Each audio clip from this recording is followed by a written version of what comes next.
A lawn doesn't pollute, a lawn depollutes. A lawn will actually clean up pollution. To illustrate, let's use a flock of ibis that are foraging in your yard. Like most birds, they leave behind some waste. The waste falls into the grass, and soon gravity will suck it deeper into the canopy until it disappears below the foliage. Below the foliage, the waste enters into a different world, a world that resembles a triple canopy jungle. It's dark, wet, sticky, muddy, and a windless place. It's teeming with all sorts of life, but instead of monkeys, birds, and snakes, you have worms, beetles, and insects of all kinds. And there are millions of microscopic single-cell protozoa and bacteria, and simple plant life like fungi, molds, and algae. And it's a very crowded jungle. It's jammed packed with millions of hungry microbes waiting for what falls from the sky above. Leaves, dust, pollen, animal waste, and air pollution trapped in rain, and even fertilizers and lawn chemicals. These are the things that the microbes feed on. They attack anything that enters their world. The worms and beetles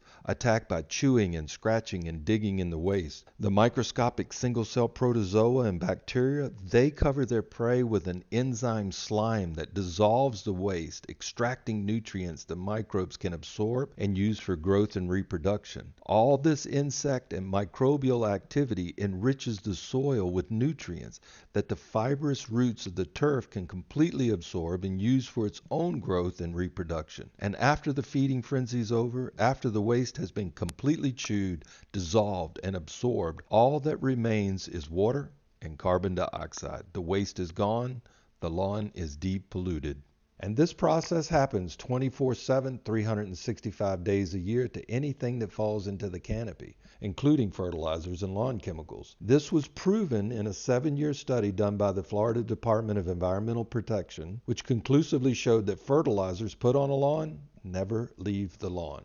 So how important is the grass? Well, the grass is the jungle. The grass creates the environment. Take away the jungle, everything stops. The bugs crawl away or fly or burrow into another lawn. The bacteria dry up and die. The fungi, mold, and algae wither and just blow away. It all stops. No more depolluting. So do rock yards and xeriscape depollute? No. Rock yards are the worst. Barren, dry, windswept rock yards support very little insect or microbial life. Whatever falls on a rock yard either blows away, washes away, or percolates down into the soil. And the same could be said of an unirrigated grass lawn. The limited water and thin open canopy have little or no microbial activity. Unirrigated lawns are equal to a rock yard, except it needs to be mowed. Xeriscapes are a little better, but not much. The thin, sparse planting and limited irrigation support very little microbial life. However, irrigated grass lawns are superior to either rock or xeriscape landscapes. A well-watered, tall patch of St. Augustine grass can support a diverse and expansive population of beneficial insects, single-cell life forms, and simple plants, all active and thriving to depollute the lawn.